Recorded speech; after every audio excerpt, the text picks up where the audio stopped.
Friends, मैं सी अपनी जैन आपका स्वागत करता हूं आपके अपने यूट्यूब चैनल पर। दोस्तों, आज की वीडियो आपके लिए काफी इंपॉर्टेंट है। इनकम टैक्स में एक नया सब सेक्शन ऐड किया गया है, सेक्शन 155 में। वीडियो काफी इंपॉर्टेंट है, ध्यान से देखिएगा पूरा एंड तक। काफी शॉर्ट में वीडियो रहेगा। ये लेटेस्ट अपडेट आपके साथ शेयर कर रहा हूँ, वीडियो को शेयर जरूर कीजिएगा। ये जो नया सेक्शन है, इसकी वजह से आपको क्या बेनिफिट मिलेगा, पहले मैं क्रक्स बता देता हूँ वीडियो का। TDS credit for income already disclose in the return for past years.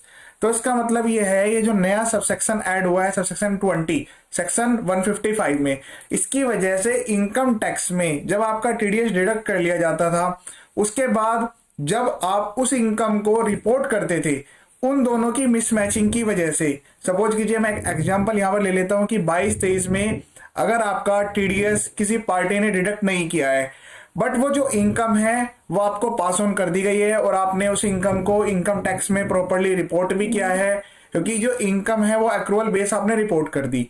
But जो उसका टीडीएस है वो नेक्स्ट ईयर यानी कि 23-24 में जो पार्टी है उसके द्वारा टीडीएस जो है वो जमा करवाया गया है। तो उसकी वजह से क्या प्रॉब्लम होती थी कि जिस साल में आपने टीडीएस क्लेम करना था, उस साल में आप क्लेम नहीं कर पाए, और जब नेक्स्ट ईयर में आप क्लेम करने जाएंगे तो उतने पीरियड तक आपको जो इनकम टैक्स की रिटर्न रिवाइज करने का टाइम है वो जा चुका होगा। इसकी वजह से इस हार्डशिप को देखते हुए यहां पर इसको अमेंडमेंट को यहां पर एनेबल किया गया है, और ये जो अमेंडमेंट है ये 23-24 से अप्लाइड होगी। ठीक है, तो यहां पर क्या प्रॉब्लम थी, जो टीडीएस है वो डिडक्ट कर लिया जाता था, जो भी एक्चुअल इनकम है उसके हिसाब से टीडीएस चलता था, कोई दिक्कत नहीं है। हाउएवर द एसएससी में already disclose the income in earlier years in the return of income. तो जैसा मैंने बताया, हमने ऑलरेडी उस इनकम को डिक्लेयर करा हुआ था, इसकी वजह से क्या होता था, टीडीएस का मिसमैच आ जाता था, क्योंकि जो कोरस्पॉन्डिंग इनकम है वो तो हमने किसी दूसरे साल में ऑफर्ड की है। इसी तरह से इसको वाइस वर्सा केस भी लेंगे कि जब जिस साल में टीडीएस डिडक्ट हुआ उस साल में वो इनकम ज्यादा दिखाई देगी, जबकि वो इनकम प्रीवियस ईयर्स की है। तो उसी को देखते हुए अमेंडमेंट लाया गया है, काफी अच्छा अमेंडमेंट है। अब इस अमेंडमेंट में क्या होगा वो ध्यान से सुनिएगा, ठीक है। तो जो टीडीएस है वो डिडक्ट कर लिया जाता था, जो भी मेन अमाउंट है, एक्चुअल पेमेंट जो भी हुई है उसके हिसाब से पेमेंट बेस भी टीडीएस डिडक्ट करते हुए यहां पर जमा होता था, क्योंकि जो टीडीएस की एप्लीकेबिलिटी आती है वो आती है विच एवर इज अर्लियर, दोनों में से जो भी चीजें अर्लियर है उसके केस में जो है वो टीडीएस डिडक्ट हो जाता था। एडवांस पेमेंट में भी टीडीएस डिडक्ट होता है। The SSC cannot claim the credit of TDS in the year in which tax is deducted since the income is not offered to tax in that year। तो उसकी वजह से क्या है कि हम उस साल में इनकम जो है वो ऑफर्ड ही नहीं कर रहे। सेम केस ऐसा भी हो सकता है कि आपने एडवांस पे टीडीएस डिडक्ट करवा दिया और वो जो इनकम है वो आपकी नेक्स्ट ईयर में बुक होगी, ठीक है। उसकी वजह से मिसमैच चलता था टीडीएस का, और टीडीएस रिटर्न रिवाइज करने के लिए पॉसिबल नहीं था। तो जो नया सेक्शन है वो अप्लाई होगा। अभी जो सेक्शन है वो इंसर्ट किया गया है, this new subsection applies where an income has been included in the return of income furnished by an SSC under section 139 of that for any assessment year, hereinafter referred to as relevant assessment year, and tax has been deducted at source on such income and paid to the credit of the central government in accordance with the provisions of chapter के according. जो भी सारे provisions को follow करते हुए आपने उस income को भी दिखा दिया और उसकी जो टैक्स की पेमेंट है वो भी आपने कर दी, ठीक है। In such a case the SSC can make an application in prescribe form. इसके लिए एक नया फॉर्म यहां पर इशू किया जाएगा to the assessing officer within 2 years from the end of financial year in which such tax was deducted at source. तो इस केस में क्या होगा कि एक नया फॉर्म आएगा, तो वो जो नया फॉर्म है उसके थ्रू आप एप्लीकेशन लगाएंगे असेसिंग ऑफिसर के पास। क्या एप्लीकेशन लगाएंगे कि सर ये मेरी इस साल की इनकम नहीं है, मैंने इसको ऑलरेडी दिखाया हुआ है अपनी रिटर्न में, और इस पर्टिकुलर ईयर में इतनी इनकम को मैंने कंसीडर किया हुआ है और अब केवल इसका टीडीएस यहां पर डिडक्ट हुआ है। तो इस टीडीएस का मुझे या तो रिफंड दे दिया जाए। क्रेडिट क्लेम करने का मतलब है आपको रिफंड भी मिल सकता है, और जो आपकी करंट ईयर की इनकम होगी अगर उस पर टैक्स बन रहा होगा तो उसका एडजस्टमेंट भी हो सकता है। दोनों चीजें पॉसिबल है। जो असेसिंग ऑफिसर है वो अमेंड करेगा अपने ऑर्डर को, जो कि उसने पहले ऑर्डर पास किया है। जनरली जो है सिस्टम जनरेटेड ऑटोमेटिकली ऑर्डर आता है, सेक्शन 143(1) की जो इंटीमेशन है वही ऑर्डर है, ठीक है। या कोई भी इंटीमेशन क्लियरली लिखा हुआ है, allowing such credit such tax deposit at source in the relevant assessment year. It has been further provided that the provision of section 154, जो ये सेक्शन 154 का है, रेक्टिफिकेशन वाले जो प्रोविजन है वो भी साथ के साथ इससे मैच होके चलेंगे।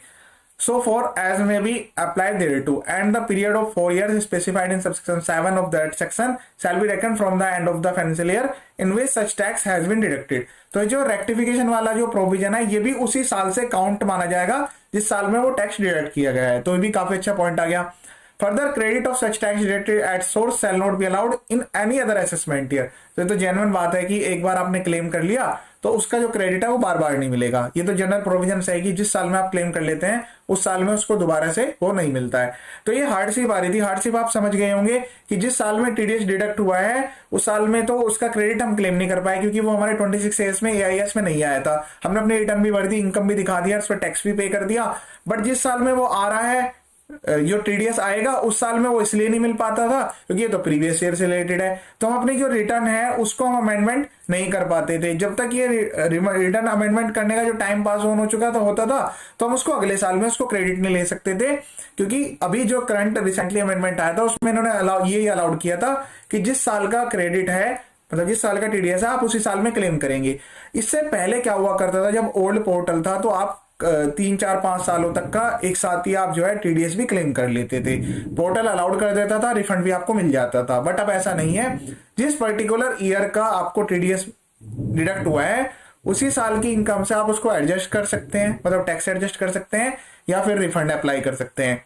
तो ये काफी अच्छे प्रोविजंस इन्होंने यहाँ पर एनेबल किए हैं। इससे दो बेनिफिट होंगे। पहला बेनिफिट क्या होगा कि अगर टीडीएस मिसमैच का केस है, ठीक है, आपने रिटर्न फाइल कर दी, तो आप इस सेक्शन का बेनिफिट लेके अपने असेसिंग ऑफिसर को इन्फॉर्म करेंगे तो जो अगर कोई डिमांड ऑर्डर उन्होंने पास किया होगा तो वो एडजस्ट हो जाएगी उससे वैल्यू।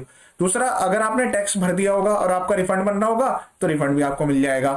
जो सेक्शन 244A है, ठीक है, उसमें भी अमेंडमेंट आएगा। क्या आएगा कि जो इंटरेस्ट है, जैसे अगर आपका कोई रिफंड बनता है तो उस पर जो इंटरेस्ट है वो आपको मिलता है अगर 3 महीने से ज्यादा का पीरियड हो जाता है तो 6% के हिसाब से रिफंड आपको दिया जाता है।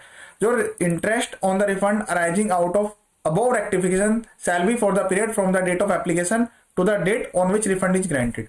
तो इस पर आपको जो है रिफंड भी मिलेगा और इसके रिगार्डिंग सेक्शन 244A में अमेंडमेंट भी आएगा। तो ये था लेटेस्ट वीडियो। इस वीडियो को शेयर भी कीजिएगा। तो आप अगर कोई भी आपका टीडीएस डिडक्ट हो रखा है और आप उसे अभी क्लेम नहीं कर पाए हैं इस रिटर्न में, ऐसे पुरानी रिटर्नों में, तो जैसे ही फॉर्म आएगा तो आप तुरंत के तुरंत उसको क्लेम कर लीजिएगा। ये काफी बेनिफिशियल रहेगा। अगर रिफंड बनेगा तो रिफंड भी क्लेम कर लीजिएगा, कोई दिक्कत वाली बात नहीं है। अभी सेक्शन 154 जो है रेक्टिफिकेशन में रिफंड अलाउड नहीं करता है, मतलब अगर आपने आईटीआर में क्लेम नहीं किया तो सेक्शन 154 में आप उसको क्लेम नहीं कर पाएंगे। ये केवल मिस्टेक अपरेंट फ्रॉम रिकॉर्ड वाले ही प्रोविजंस को यहाँ पर कवर किया जाता है। इसी टाइप के काफी सारे वीडियो चैनल पर अवेलेबल हैं। आप एक बार वीडियो देखेंगे तो आपको प्रॉपर नॉलेज भी मिलेगी, आपकी जो नॉलेज है वो एनहेंस होगी। इसके अलावा बेनिफिशियल तो हमेशा हर वीडियो रहता ही रहता है। इनकम टैक्स, जीएसटी के काफी सारे वीडियो मैंने अपलोड किए हुए हैं। डेली अपडेट्स में अपलोड करता रहता हूँ, फाइलिंग प्रोसेस भी। प्लेलिस्ट में जाकर आप स्पेसिफिक वीडियो भी देख सकते हैं। ये वीडियो देखने के लिए